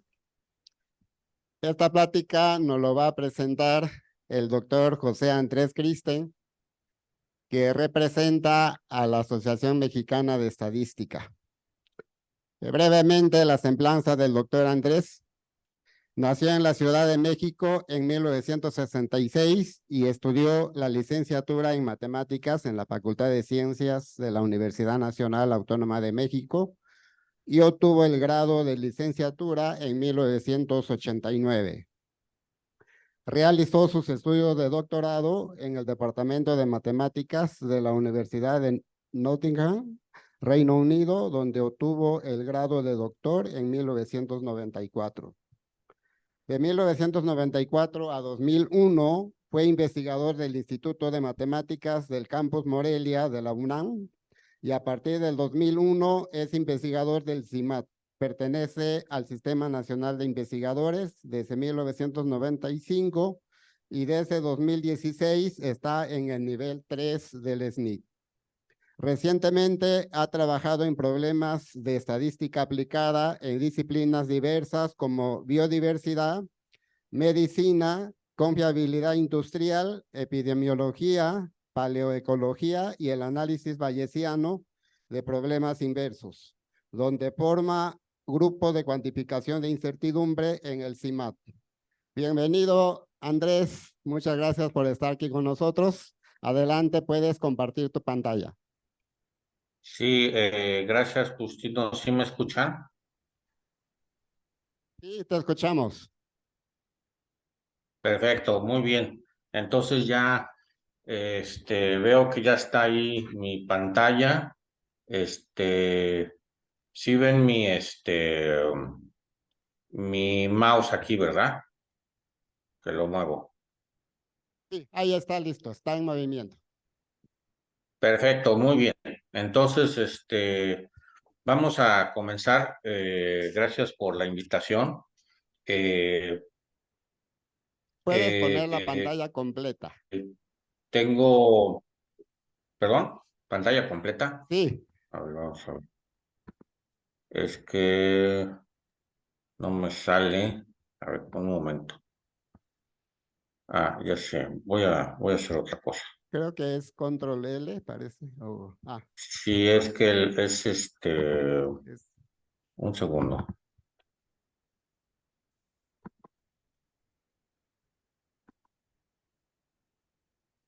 Ahí está.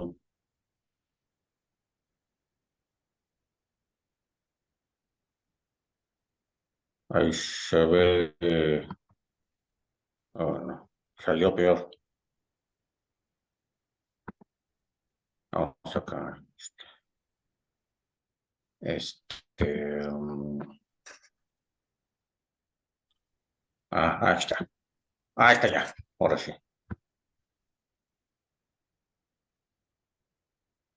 Ahí está, ¿no? Perfecto. Perfecto.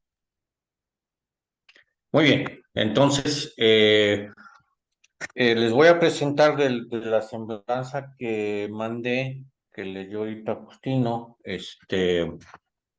sobre cuantificación de incertidumbre y voy a hacer una introducción a lo que se refiere con eso, que es cuantificación de incertidumbre bayesiana. Y yo tengo la intención, tengo las ganas de juntar más las sociedades de matemáticas aplicadas, ¿sí?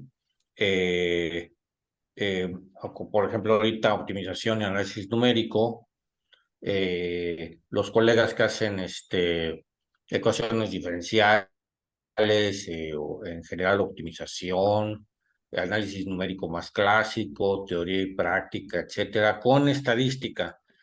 Juntar esas dos sociedades, creo que tenemos muchísimo que ganar y que normalmente hemos estado un poco separados, en especial estadística. Entonces, les tengo unos anuncios. Nosotros tenemos nuestro Congreso de Cuantificación de Incertidumbre. Aquí está Guanajuato Uncertainty Quantification. Ya hemos tenido un buen. Y ahorita estamos planeando uno nuevo. Ya tengo las fechas, todavía no lo anuncio. Ustedes tienen la primicia porque apenas la semana pasada fijé las fechas, ¿sí? Entonces, si quieren participar, pues mándenme un email a hack.cimat.mx, ¿sí? Esto es a finales de año. También está el 35 Foro Nacional de Estadística, que va a ser ahí mismo donde están, ¿sí? En el IMATE Cuernavaca, el del 27, 28 y 29 de septiembre, ¿sí? La fecha límite para subir resúmenes es hoy, así es que todavía pueden mandar un resumen, ¿sí? Hoy hasta el final del día. Entonces, en realidad cualquier cosa que haga análisis de datos, pues es estadística. Entonces, si tienen algo de análisis de datos, preséntenlo por favor y podemos tener una bonita retroalimentación de lo que están haciendo y tal vez colaborar con algunos de nosotros, ¿sí? Entonces, esos son los anuncios. Vamos a hablar de lo que es cuantificación de incertidumbre bayesiana, ¿sí? Entonces, esto es básicamente lo que se le llama análisis bayesiano, análisis estadístico de problemas inversos. A eso se refiere básicamente. Entonces, imagínense que uno tiene un forward map, un modelo, imagínenselo esto como un modelo proveniente de un sistema de ecuaciones diferenciales ordinarias o parciales, ¿sí? Y este sistema depende de una serie de parámetros, ¿sí? Por ejemplo, el coeficiente de difusión en la ecuación de calor, que es desconocido, ¿sí? Entonces, lo que le decimos el problema directo o el forward map, ¿sí? Es fijar dichos parámetros, si nosotros fijamos dichos parámetros en ese sistema, podemos resolver este sistema de ODS o de PDS, ¿sí? Y ese es el problema directo, encontrar esa solución, que como ustedes saben, normalmente pues es un problema numérico, salvo en casos muy particulares, hay soluciones explícitas, pero normalmente tenemos que usar un método numérico para encontrar esta solución, ¿sí? Entonces la solución es la podemos ver como una función sobre un dominio y ese es el problema directo. De esa solución, ¿sí? Por ejemplo, la distribución de calor en todo un dominio, ¿sí? Ahora nosotros tenemos algunas observaciones, ¿sí? Por ejemplo, mediciones de calor en la frontera del dominio, en el círculo, o en los extremos de un tubo, etcétera, ¿sí? Y este es el funcional de observación, ¿sí? Evaluamos el forward map en ciertos lugares y entonces nosotros tenemos ahora mediciones con un error, aquí está el error, en este caso es aditivo gaussiano, aquí está, esta es la normal, ¿sí? Y tenemos observaciones de esa medición, de la cantidad de calor, por ejemplo, de esta observación del forward map con un cierto error, ¿sí? Eso de aquí es el funcional de observación, ¿sí? Entonces, el problema inverso, ¿sí? El problema inverso es, dadas estas observaciones, ahora yo quiero saber acerca de teta. ¿Sí? Al revés. ¿Sí? Bueno, este es un problema estadístico, en realidad. Yo tengo datos, ¿sí? Con un cierto error y quiero saber acerca de los parámetros del modelo. De hecho, así planteado, pues es un problema de regresión no lineal, simplemente. Si cambiamos los ojos, pues este es un regresor, ¿sí? Típicamente no lineal, la dependencia en parámetros del sistema típicamente es no lineal, puede ser lineal, pero típicamente es no lineal, y tenemos una función liga que nos determina ciertos puntos donde están las mediciones de este regresor. Y entonces aquí tenemos un problema de regresión no lineal, eso es simplemente lo que es, ¿sí? Entonces queremos hacer inferencia, tenemos estos datos y queremos hacer inferencia sobre teta, ¿sí? Entonces, ¿cómo se hace inferencia bayesiana? Los parámetros desconocidos se les asigna una medida de probabilidad, ¿sí? Antes de ver los datos se les asigna una medida de probabilidad a priori, ¿sí? Y luego, por ejemplo, usando el teorema de Bayes, ¿sí? Encontramos una medida posterior condicionada a los datos, ¿sí?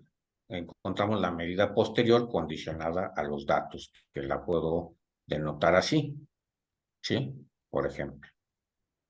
¿Sí? Entonces, eso es lo que hacemos, ¿sí? Perfecto. Ahora, el problema, sí, efectivamente, pues lo podemos ver como una cuestión de regresión no lineal, ¿sí? Pero tiene muchos asegúnes cuando estamos en este contexto de sistemas donde el forward map es un sistema de ecuaciones diferenciales. ¿Por qué? Porque no tenemos este regresor como tal, que sería el teórico, sino este que sería uno numérico, ¿sí? Entonces, hay un proceso de aproximación al regresor, ¿sí? Y esto es con el que realmente podemos trabajar en la computadora, con uno numérico, ¿sí? Aquí N, visualícenlo como un nivel de discretización, ¿sí? Y esto representa un nivel de error. Alfa N representa un nivel de error, ¿sí? Puede ser, por ejemplo, si es OP, pues en tiempo, ¿sí? Una discretización en tiempo. Si es PD, estática, pues es dinámica en espacio y tiempo, ¿sí? Entonces, tenemos una a priori para el parámetro, ¿sí? Y se obtiene una posterior numérica, no se obtiene la teórica derivada que debería de existir para el regresor teórico, sino se obtiene una posterior numérica con este nivel de discretización, ¿sí? Perfecto, muy bien. Entonces, el esquema es más o menos así. Tenemos el forward map que relaciona parámetros, ¿sí? Con ya incluyendo el funcional de observación, nos los lleva a un número finito de datos. Dado estos, ¿sí? Nosotros tenemos una distribución para las observaciones y puede tener un nivel de error, un nivel de dispersión también desconocido. Este nivel de error puede ser también un parámetro, ¿sí? O no, o puede estar fijo, ¿sí? Entonces, tenemos una distribución a priori pi para de probabilidad para los parámetros, ¿sí? Esta distribución de probabilidad, esta medida de probabilidad para los parámetros, ¿Qué es lo que representa? Representa la incertidumbre que tenemos acerca del parámetro, ¿sí? Por eso es variable aleatoria, ¿sí? Es variable aleatoria porque representa esa incertidumbre, es lo que sabemos acerca del parámetro, ¿sí? El parámetro puede estar en un conjunto dentro de un intervalo o un conjunto y evaluamos su probabilidad y ese es lo que si decimos que el parámetro de difusión está entre 3 y 4 en ciertas unidades, con probabilidad de 80%, entonces esa es la incertidumbre que tenemos acerca del parámetro que esté entre 3 y 4, ¿sí? Eso es lo que representa, por eso en Bayesiana los parámetros desconocidos son variables aleatorias y su medida de probabilidad representa la incertidumbre que tenemos acerca de esos parámetros, ¿sí?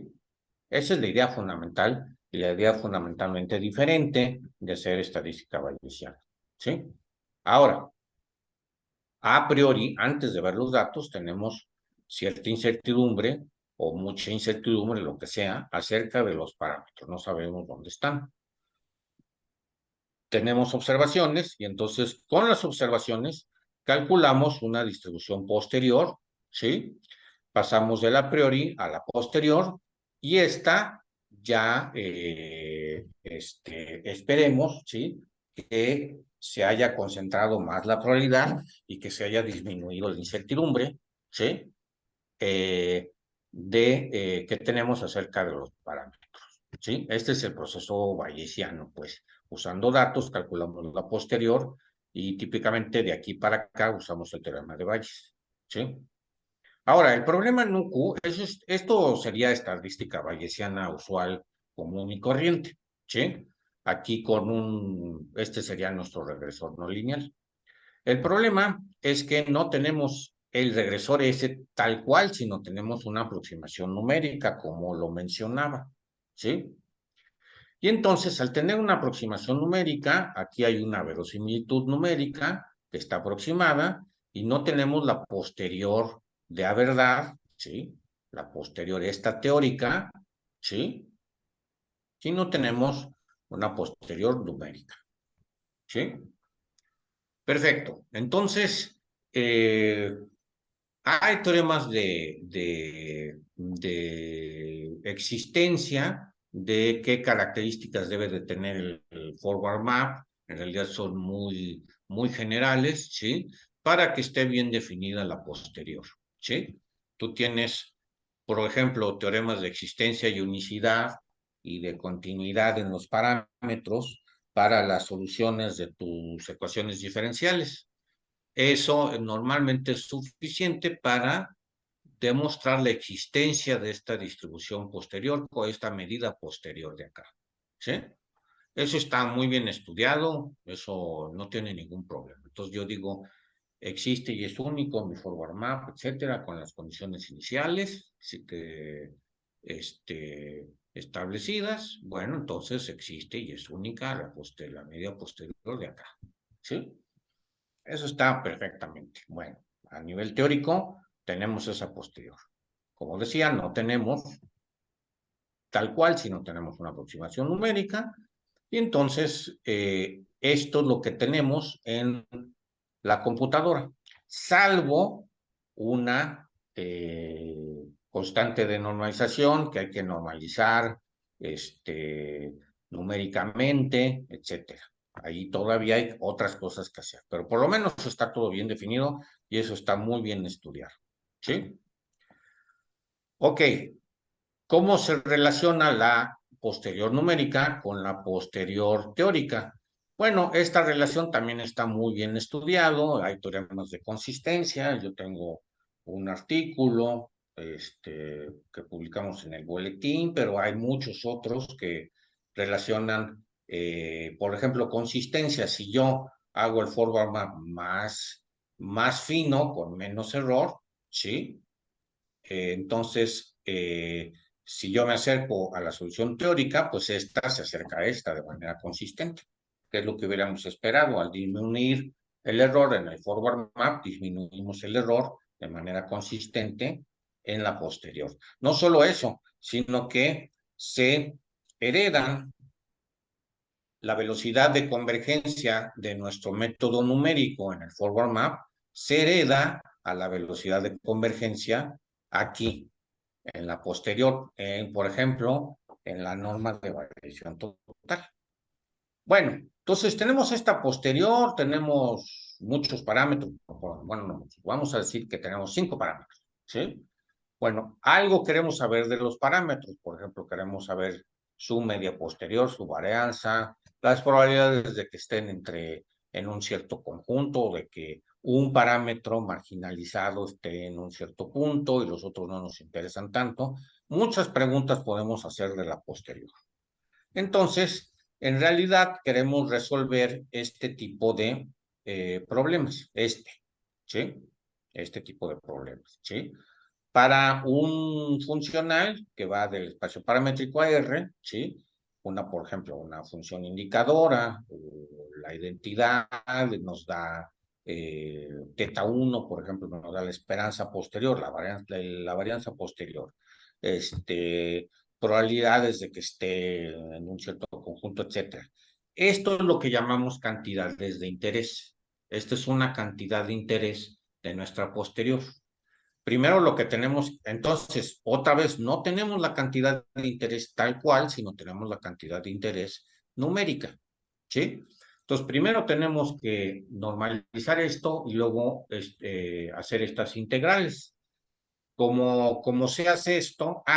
Y también ya está muy bien entendido que la velocidad de convergencia de para acá, cuando hacemos el forward map más fino, cuando el error numérico se hace más chico, el error numérico en esta cantidad de interés se hace más chico y esta cantidad de interés, ¿sí? La cantidad de interés numérica tiende a la cantidad de interés teórica, ¿sí?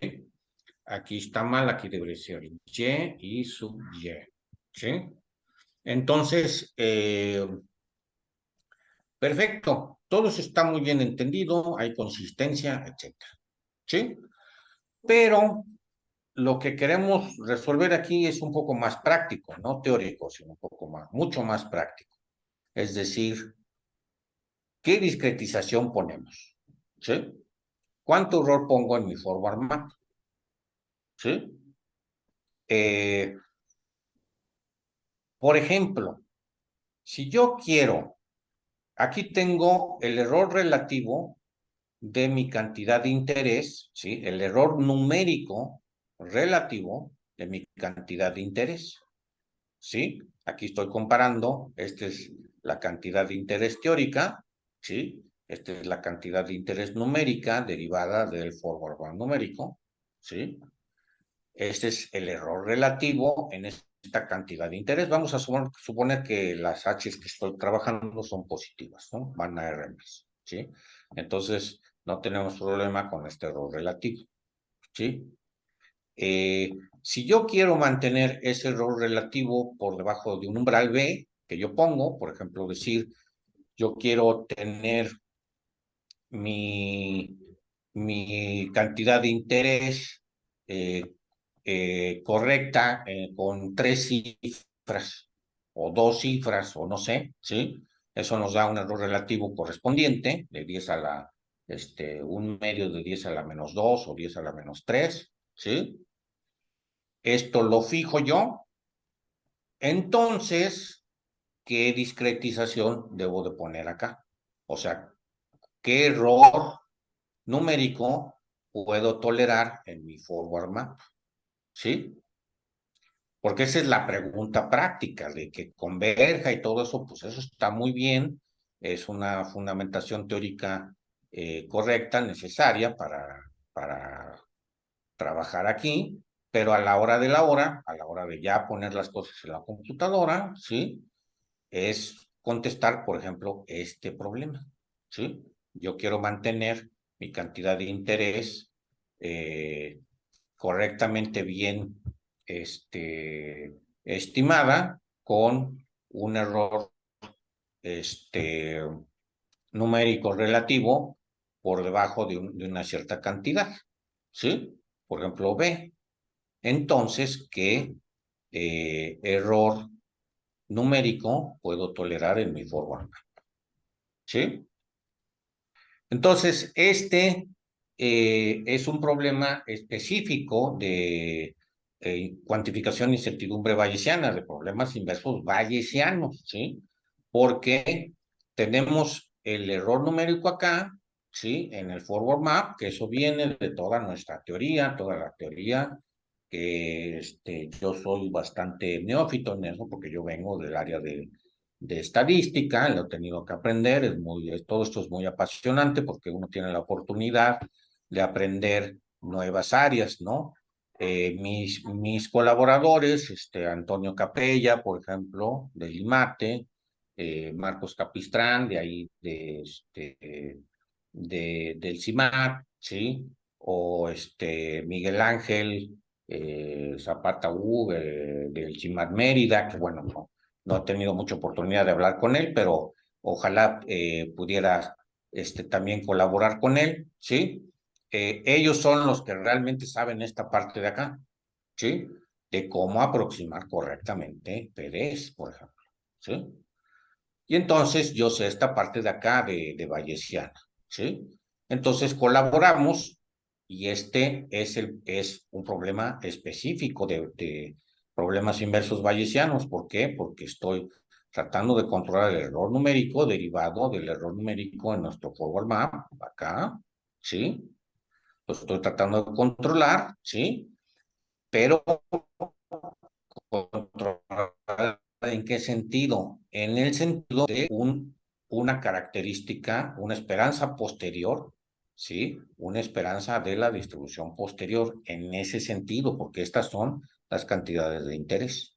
No son características directas del forward map, sino son características a través de la posterior. Un poco indirecto porque es a través de los datos que tienes. Entonces tenemos que meter todo esto a la licuadora, tenemos que meterla a priori, tenemos que meter los datos, la distribución de los datos, ¿sí? La posterior, ¿sí? Y entonces tenemos nuestras cantidades de interés posteriores, dados los datos, aquí están los datos, aquí está el error numérico representado, van a tener ese error numérico posterior, digamos, ¿sí? En la posterior, controlado bajo un cierto umbral. Entonces, ¿cómo le hacemos? Eso es, ¿sí?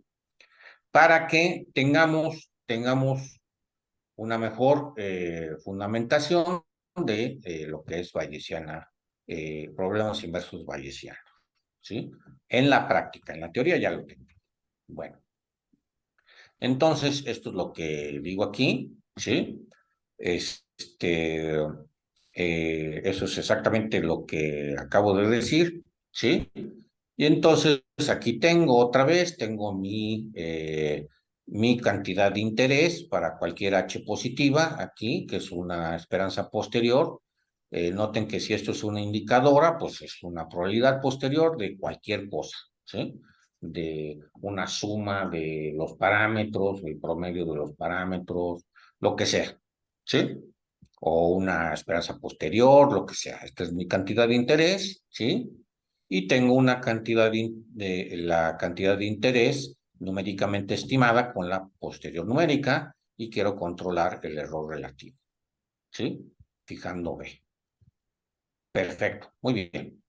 Entonces, como les decía, tengo mi forward map, mi funcional de observación. Esto ya es multidimensional, ¿sí? Esto es teórico y esto es numérico, ¿sí? Perfecto. Y entonces tengo una verosimilitud numérica con esta n y una verosimilitud teórica sin la n, ¿sí? Y entonces, primero necesito ciertas características, ¿sí? De mi modelo, ¿sí? De error. El modelo de error puede no necesariamente ser gaussiano aditivo. Hay, por ejemplo, si estamos analizando un problema de tomografía por rayos gamma, pues es conteo de rayos gamma y entonces es conteo, los errores son de conteo, no son normales, es discreto, tenemos que poner un modelo aquí, de conteo, no continuo, ¿no? Aquí típicamente este sería el modelo normal, pero puede ser uno discreto, etcétera, ¿sí? Ahí es donde metemos estadística, ¿sí? Entonces, simplemente este modelo, como verosimilitud, tiene que ser elipsis continuo, ¿sí? Y el forward map numérico y el forward map teórico, si son continuos, ya con eso tenemos condiciones de regularidad para existencia y unicidad de la posterior, ¿sí? Ok. Por otro lado, incluyendo el funcional de observación, ¿sí? Vamos a pensar que tenemos esta norma está en R, porque este funcional de observación está en R, ¿sí? Entonces, en RM, perdón. Entonces, ¿qué tenemos? Una estimación de nuestro error, ¿sí? Entonces, es una constante K0, ¿sí? Y tenemos un funcional de alfa n, ¿sí? Y, por ejemplo, esto es el valor absoluto de la suma de la discretización en tiempo y espacio, por ejemplo, para PDs no estáticas, ¿sí? Y vamos a pensar que P, esto está hecho de tal manera que P es precisamente el orden de convergencia, ¿sí? Entonces, para tener un método numérico decente y bien puesto, necesitamos teóricamente tener esto. El problema es que normalmente K0 pues no es conocido, ¿sí? Hay constantes desconocidas, ¿sí? Vamos a pensar que tenemos más que eso, que en realidad tenemos una estimación del error, que esto lo podemos evaluar, ¿sí? Que esto podemos evaluar y decir el error con el forward, con el funcional de observación, el error es tanto, ¿sí? Ok, perfecto. Esto es para todo teta, es una cota global, ¿sí? Pero es solamente en donde estoy observando, en los puntos donde estoy observando, ¿sí? Eso es lo que me interesa, el error allí, perfecto. Ok, entonces, pues ya tenemos existencia y unicidad de la posterior, eso está muy bien, y tenemos consistencia también, ¿sí? Aquí tenemos consistencia, ¿sí? Cuando el error tiende a cero, la posterior numérica tiende a la teórica, eso también lo sabemos, muy bien, perfecto. No solo eso, sino que lo que les decía, la velocidad de convergencia, ¿sí? El orden de convergencia se mantiene. La numérica tiende a la teórica, aquí sería con paréntesis, con triangulares, ¿sí? La velocidad de convergencia, ¿sí? Es la misma, se mantiene la P de la velocidad de convergencia de el forward map, ¿sí? Eso se mantiene, ¿sí? Entonces, perfecto, eso ya decíamos. Entonces, otra vez, sí, pero yo tengo que poner un nivel de discretización. Para ese nivel de discretización yo tengo una estimación del error, muy bien. ¿Qué nivel de discretización requiero para tener una estimación correcta de alguna cantidad de interés? ¿Sí? Una aproximación numérica correcta con un error relativo, acotado para una cantidad de interés, ¿sí? Entonces, en el forward map, pues, ¿qué error debo de poner? ¿Cuánto? 10 a la menos 16, 10 a la 6, 1, ¿cuánto debo de poner? ¿Sí? Pues eso depende de la cantidad de interés, ¿no? No es una cosa absoluta, ¿sí? Entonces, yo veo, por ejemplo, que se hace un método numérico para resolver una PDE y dicen, no, pues el error está por debajo de 10 a la menos 15. Ah, ok, pero ¿eso es mucho o es poco? ¿Sí? ¿Eso está bien o no? ¿Sí? Igual es mucho, es demasiado preciso para los términos que requerimos. Podemos tolerar un forward map menos preciso, ¿sí? Con un forward map menos preciso, computacionalmente más ligero, ¿sí? Pero que nos da los resultados que queremos. Ese es el punto, ¿sí? Ese es precisamente el punto, porque si el método numérico fuera prácticamente gratuito, que uno dijera, no, pues yo soy mago y tengo un método numérico que le puedo subir la precisión a lo que yo quiera, cuanto sea, ¿sí? Y es gratuito, no me cuesta nada. Ah, pues entonces no necesitamos nada de esto, ¿verdad? ¿Sí? Pero, pues, no es el caso. Siempre cuando tenemos un método numérico, si lo queremos hacer más preciso, pues se vuelve computacionalmente más costoso, no es ya gratis, ¿sí? Entonces, realmente 10 a la menos 16 es suficiente, o de hecho, tal vez es demasiado, tal vez yo puedo tolerar un error más chico, un error más grande, perdón, mucho más grande, una discretización más burda, ¿sí? Pero que me da los resultados que quiero en términos de la cantidad de interés posterior, ¿sí? Entonces la pregunta cambia un poco de ¿para qué quiero hacer esto? Yo quiero el forward map para hacer inferencia bayesiana, ¿sí? Hacer problemas inversos con estos datos. Entonces vamos a ver. Primero, no lo tengo resuelto en general, lo tengo para errores aditivos de este tipo, ¿sí? Donde los errores tienen la distribución del error es de alguna familia de localización escala, básicamente, ¿sí? Entonces, los errores son independientes, ¿sí? Y tienen esta densidad, ¿sí? Y yo defino una densidad ρ, que es simétrica alrededor del cero, es suave, ¿sí? Y que tiene el máximo, su máximo está en cero, ¿sí? O sea, son cosas así que caen, como la normal. Si yo pongo pues tengo errores normales, pero aquí puedo poner una T de student, entonces tengo errores T, etcétera, ¿sí? Hay otros, por ejemplo, la Laplace, aunque sí necesito que sea seguro por los teoremas que tengo, ¿sí? Entonces, la Laplace, la doble Laplace, ¿sí? Que dicen distribución de error.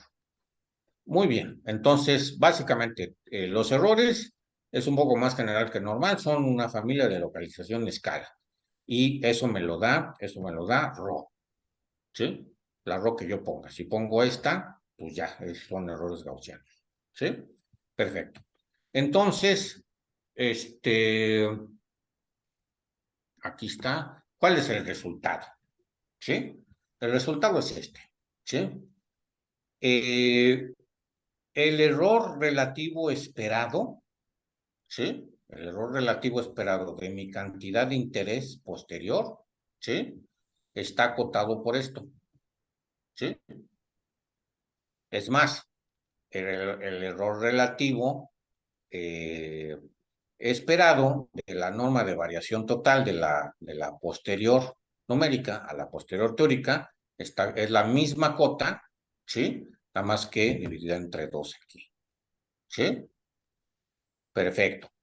Entonces, recuerden que el error la estimación del error en mi forward map con el funcional de observación, o sea, no en general en todo el dominio, sino en los puntos donde estoy observando, donde tengo las observaciones, ahí este error era esto, si recuerdan, ¿sí? Bueno, eso está aquí, ¿sí?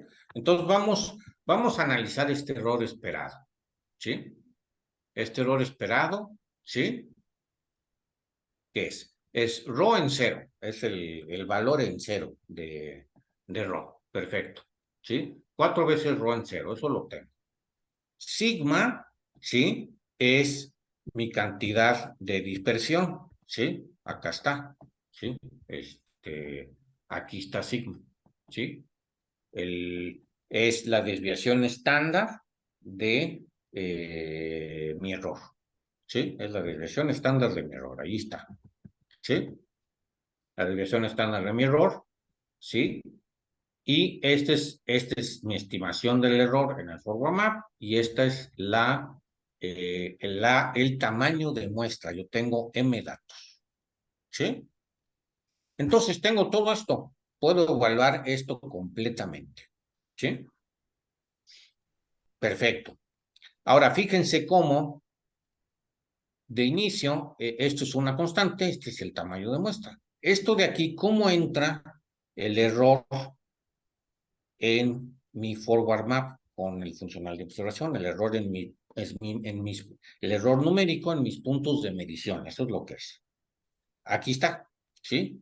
Bueno, lo comparo con la desviación estándar en mis datos, ¿sí? Entonces, esto, ¿sí? Esto es el error, ¿sí? En mis puntos de medición. Entonces, está medido en las unidades de mis datos, ¿sí? Necesariamente, si no, este modelo está mal, ¿sí? Estoy en estas unidades, ¿sí? Y sigma, la división estándar, está en las unidades de los datos, ¿sí? Entonces, en las unidades que esté midiendo, voltaje, centímetros, amperaje, unidades de calor, lo que ustedes quieran, está medido esto y esto. Entonces está el error numérico en mis puntos de observación del forward map, está comparado en relación a el error de las observaciones. Y esto no tiene unidades, ¿sí? Entonces esto no tiene unidades, ¿sí? Igual que esto no tiene unidades, ¿sí? Entonces, así está. Bueno, muy bien. Y yo puedo evaluar esto completamente. Ahora, la idea es que si yo quiero mantener mi error relativo por debajo de un umbral B, pues hago esto, ¿no? Hago esta cota, pues la hago menor que B, ese umbral, que es lo que yo quería, ¿sí? Mantener el error relativo por debajo de un umbral, ¿sí? Si hago esto, pues entonces aquí despejo el error en mi forward map y aquí está la fórmula, ¿sí? Ese es el resultado, ¿sí? Este es el error de mi forward map en los puntos de observación. Aquí está, ¿sí? Bueno, para mantener un error relativo en alguna cantidad de interés, ¿sí? Para mantenerlo por debajo de B, ¿sí? Tengo que mantener este error por debajo de esta cantidad, ¿sí? Entonces, esta es una constante que depende de mi modelo de error, ¿sí? Y entonces, ¿qué tiene? Si yo tengo más error en las observaciones, ¿sí? Entonces puedo permitir más error en mi forward map, ¿sí? Si tengo menos error, mis observaciones son más precisas, tengo que tener un forward map más preciso, ¿sí? Si tengo más observaciones, ¿sí? Esto se me hace más chico, ¿sí? Tengo un tamaño más grande, tengo que tener un forward map más chico. Entonces, esto es precisamente un resultado de UQ bayesiana, precisamente porque está relacionando error en las observaciones, el error en una cantidad de interés con el error numérico en mi método numérico del forward map. Perfecto, ese es el resultado y entonces les voy a presentar un ejemplo. Tenemos esta PDE que depende de tiempo y de posición, semilineal, ¿sí? Con condiciones de frontera, ¿sí? Entonces, esta tiene 3 ejemplos. Está, tenemos la Fishnu-Gamo, ¿sí? Y aquí, aquí en este caso, en la primera, tenemos que inferir R, en la segunda tenemos que inferir A, ¿sí? Y en la tercera tenemos los parámetros R y S, ¿sí? Entonces, esto lo trabajó Criselio, que fue mi estudiante de doctorado, ahorita está en la Universidad de California, ¿sí? En Davis. Se hizo por el método de líneas, ¿sí? Se aproximó, encontramos una estimación del error, que ese es el problema aquí, ¿sí? Que sí se necesitan estimaciones del error. Muchas veces no tenemos estimación del error, ¿sí? Se encontró estimación del error con una combinación de acotar el error en la discretación en espacio y usar un mejor método de Runge-Kutta 5.4 con estimación de error, ¿sí? Entonces tenemos estimación de error, publicamos un artículo de eso, ¿sí? Y entonces tenemos observaciones. En cada uno de estos, calculamos la cota. Ahora, para hacer las cuentas, para hacer la esperanza posterior, las integrales, o sea, para calcular la esperanza posterior, ¿sí? De nuestra cantidad de interés con el error numérica, ¿sí? Lo que tenemos que hacer es simular de la posterior con, por ejemplo, Markov-Shell Monte Carlo. Ahí usamos el TWOC, ¿sí? Que es un algoritmo que yo desarrollé, ¿sí? Entonces, tenemos que garantizar que el método de Monte Carlo de estimación de las integrales es más preciso, ¿sí? Que el método numérico del error numérico que tenemos, ¿sí? Eso es bastante fácil de hacer, y entonces lo hacemos. Y lo que hacemos es que, por ejemplo, si decimos, yo quiero 2 cifras significativas en mi cantidad de interés, correctamente estimadas. Ok, entonces con Monte Carlo garantizamos que tenemos 3 cifras significativas bien estimadas, ¿sí? Por lo menos, ¿sí? Entonces, eso es lo que tenemos que hacer, ¿sí? Aquí está, por ejemplo, si digo, si el error relativo es un medio de 10 a la menos p menos 1, ¿sí?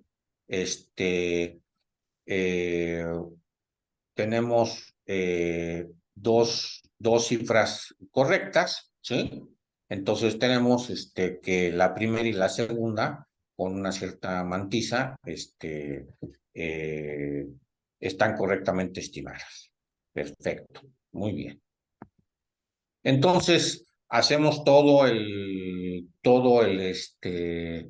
rollo y luego hacemos trampa porque, bueno, como son ejemplos de juguete, la trampa que hacemos es que las condiciones de frontera se ponen muy ad hoc para, en los 3 casos, tener una solución explícita, ¿sí? Entonces, podemos calcular la cantidad de interés, ¿sí?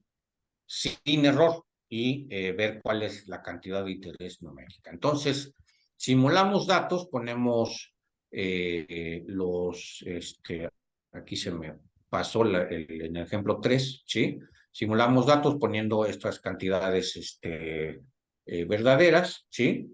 Hacemos la posterior exacta y hacemos el método numérico y entonces tenemos la media posterior, por ejemplo, aquí de R, vamos a fijarnos en el primer ejemplo, ¿sí? Entonces, la solución exacta es esta, el promedio posterior, ¿sí? La esperanza posterior de R nos sale esto, exacto, con la solución explícita, y con la solución numérica nos sale esto, ¿sí? Y B lo pusimos a 2 cifras significativas, ¿sí? 2 cifras significativas. El error relativo nos sale esto, ¿sí? Aquí tenemos 3 cifras significativas, ¿sí? Para el ejemplo 2, ¿sí? también tenemos que hicimos 2 cifras significativas y efectivamente nos salen más cifras significativas, ¿sí? En este caso, por ejemplo, en el ejemplo 3 para R, ¿sí?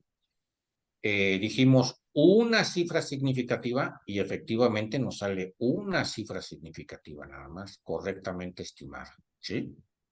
El error nos sale un poquito menos de eso, ¿sí? Perfecto, entonces eso es, eso es, aquí están las posteriores marginales, etcétera. Entonces ya voy a terminar, ¿sí? Ahora, a toro pasado, a posteriori, como siempre en matemáticas, una vez que decimos el resultado, muchas veces uno dice, ah, pues sí, ¿verdad? Ok. Ahora imagínense que tenemos este forward map, esta función que queremos aproximar, y tenemos estas observaciones de esa función, ¿sí? Es un regresor no lineal que queremos aproximar, ¿sí? Entonces, no tenemos no tenemos el forward map de verdad, sino tenemos un forward numérico, que es la punteada, ¿sí? Y tenemos este nivel de error en nuestros datos. Entonces, para este nivel de error en nuestros datos, ¿sí? Posiblemente podemos permitir una cantidad pequeña, que pequeña quiere decir esta cantidad, ¿sí? En nuestro forward map, hacer nuestra regresión con la punteada, ¿sí? Y entonces los parámetros van a salir prácticamente iguales o con muy poquito error numérico. Va a ser prácticamente igual. Si tenemos esta cantidad de error en nuestros datos, pues esta cantidad de error numérico en nuestro forward map va a ser prácticamente irrelevante, se va a borrar, ¿sí? Con el error en los datos, ¿sí? Entonces, este tipo de resultados son precisamente los que queremos en bayesiana, en problemas inversos bayesianos, ¿sí? El problema es que necesitamos estimación de error y eso es raro tenerlo. Entonces, podemos decir algo sin tener estimación de error explícita, pues. Bueno, entonces ya es todo. Muchas gracias. Gracias, José.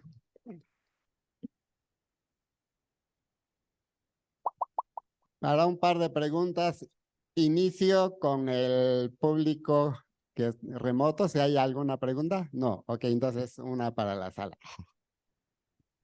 Sí, soy Graciela Herrera del Instituto de Geofísica de la UNAM. Veo que en los ejemplos que han tratado los modelos son deterministas, digamos, hay error numérico, pero el modelo en sí es un modelo determinista, ¿no? La ecuación que utilizan Sí. para la predicción para el forward. Sí. ¿Qué ocurriría si tenemos ecuaciones estocásticas? Porque lo que yo trabajo de aguas subterráneas, generalmente tenemos mucha incertidumbre en muchas partes de los modelos, en los parámetros, en las condiciones iniciales, las condiciones de frontera.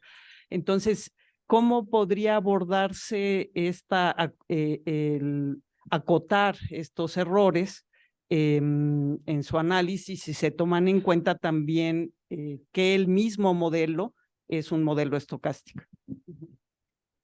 Sí, por ejemplo, una SPD, pues una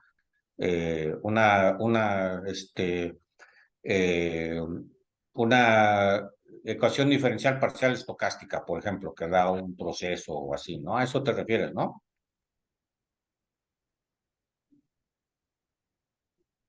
Sí, exactamente. Pues es una Perfecto, ecuación sí. diferencial parcial estocástica.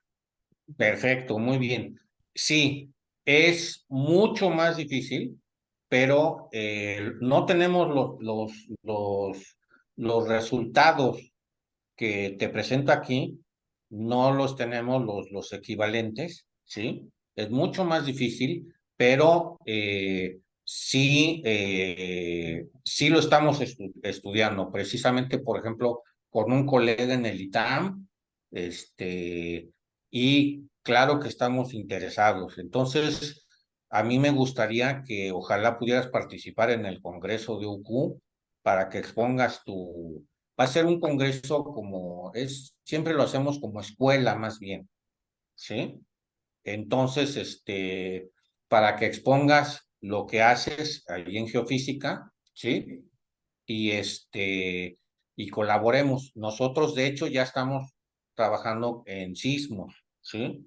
Y colaboramos, con gente de sismólogos, ahorita con José Tago en ingeniería, pero y Víctor Cruz me parece que está en geofísica. Entonces, tenemos mucho interés de ver ese tipo de modelos también. Es, como te podrás imaginar, es mucho más difícil, pero claro que nos interesa, pues, ¿no?